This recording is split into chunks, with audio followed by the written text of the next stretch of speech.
बीकानेर अगर संभाग की बात की जाए तो 23 सीटें यहां कुल इस संभाग में हैं और 4 जिले इसमें आते हैं, जिनमें कांग्रेस के खाते में 9 सीटें जाती हुई नजर आती हैं और 14 सीटें बीजेपी के खाते में जाती हुई नजर आती हैं। अदर के पास 1 सीट जाते हुए नजर आती है। इसमें अगर बीकानेर को देखा जाए तो बीकानेर में आरएलपी बागी विधायक जो है वो त्रिकोणीय मुकाबला बनाते हैं।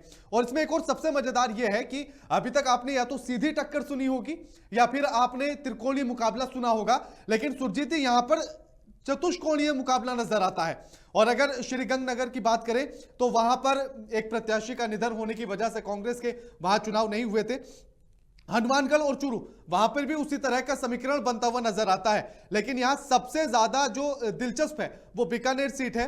और खाते में जो है वो ओवरऑल अगर देखा जाए तो कांग्रेस के पास 9, बीजेपी के पास 14, यानी कि बीजेपी यहां आकर भी बढ़त बना लेती है। सुरजीत जी, यानी बीकानेर में बढ़त बना चुकी है बीजेपी। जिस तरीके से जोधपुर संभाग में बढ़त बनाया था उसी तरीके से बीकानेर संभाग में भी बढ़त बनाया हुआ है। और अभी तक जो हमने चुनाव परिणाम दिखाए उसके मुताबिक अभी तक कुल सीट जो जिस पे हम लोग दिखा पा रहे हैं उसमें 34 सीटों पे आगे नजर आ रही है बीजेपी और 19 सीटों पे कांग्रेस है और 5 सीटों पे अन्य जो है वो अपना परचम लहराने में सफल रही है। तो अब सवाल सबसे ज्यादा ये उठ रहा है, आशुतोष जी आप थोड़ा सा समझाने की कोशिश कीजिए। चतुष्कोणीय मुकाबले की बात की जा रही है, तो क्या आपको लगता है कि इस बार जो कांटे की टक्कर बीजेपी और कांग्रेस के बीच कही जा रही है उसमें ये जो छोटे छोटे दल हैं, चाहे हम बेनीवाल जी के दल की बात कर लें, चाहे चंद्रशेखर जी के दल की बात कर लें, या चाहे बीएपी की बात कर लें, आरएलपी की बात कर, ये जो तमाम छोटे छोटे दल हैं और जो तमाम बागी जो समर्थक रहे हैं पहले या तो बीजेपी के रहे हैं या फिर कांग्रेस के रहे हैं,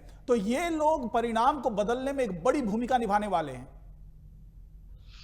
बिल्कुल सुरजीत जी, इस बार राजस्थान के चुनाव में जिस तरह से दोनों दलों की तरफ से बागी कैंडिडेट खड़े हुए हैं और साथ में इसके साथ में मैं एक चीज और ऐड करना चाहूंगा कि जिस तरह इस बार राजस्थान के चुनाव में दोनों दलों की तरफ से बागी नहीं भी हैं, तो वहां जिस तरह से भीतर घात हो रहा है उसके चलते एक तरफ बागी कैंडिडेट्स हैं, बागी में फैक्टर काम कर रहा है, दूसरी तरफ भीतर का दोनों पार्टियों की तरफ से बड़े चेहरे बड़े नामों को जिनको टिकट दिया गया है, विधायकों को जिनको रिपीट किया गया है, चाहे वो कांग्रेस की तरफ से हो चाहे भारतीय जनता पार्टी की तरफ से हो, दोनों दलों की तरफ से कार्यकर्ताओं को लेकर कार्यकर्ताओं के मन में एक असंतोष का भावना है और दोनों दल के कार्यकर्ता चाहते हैं कि इस तरह से विधायकों को जिनका काम संतोषजनक नहीं था उनको रिपीट नहीं किया जाना चाहिए था। इसके चलते बागी साथ में पार्टियों का भीतरघात और आरएलपी और छोटे दो जो दल हैं वो यहाँ के गणित को निश्चित तौर पर बहुत बिगाड़ रहे हैं। हालांकि बीकानेर क्षेत्र में मुझे लगता है कि भारतीय जनता पार्टी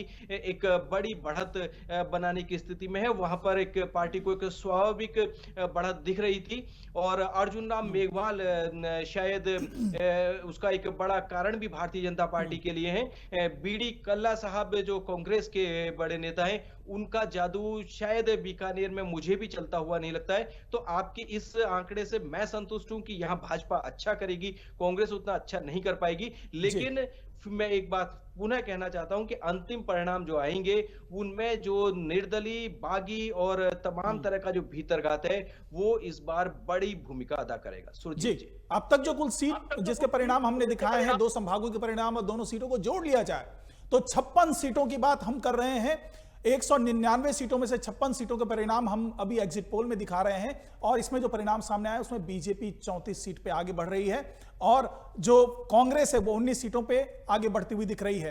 तो इसके जो परिणाम सामने आए हैं, जो जिस तरीके के आंकड़े हमें मिल रहे हैं वो ये साफ साफ दिखा रहे हैं कि बीजेपी बढ़त बनाए हुई है। यानी कि रिवाज की बात की जाए तो इस बार फिर से रिवाज ही दोहराया जाने वाला है। अब अगले संभाग की बात कर ले, कोटा संभाग की बात कर ले, तो कोटा संभाग के बारे में क्या बता पाएंगे राणा जी? आप बताइए कि क्या कोटा संभाग में जो जिस तरीके से अभी तक देखने में आया कि बीजेपी आगे बढ़ रही है लगातार, तो क्या ये बढ़त कोटा संभाग में भी सामने आने वाली है? बिल्कुल, अगर कोटा संभाग की बात कर ली जाए तो यहां पर जो कुल सीटें हैं वो 17 हैं। कांग्रेस के खाते में 5 जाती हुई नजर आती हैं और बीजेपी के खाते में 12। अदर के पास कोई भी सीट नहीं जाती है और कोटा संभाग में 4 जिले आते हैं, जिसमें कोटा, बूंदी, बारा और झालावाड़।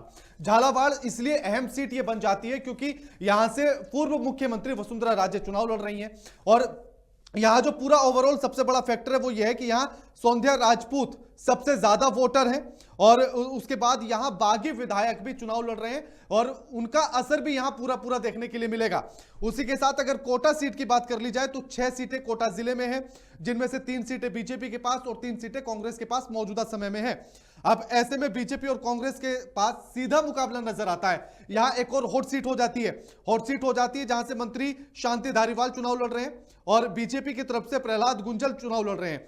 और उसी के साथ बूंदी में त्रिकोणीय मुकाबला नजर आता है और बीजेपी की तरफ से एक जो निर्दलीय चुनाव लड़ रहे हैं बागी बीजेपी के नेता है, उसका नुकसान बीजेपी को हो सकता है।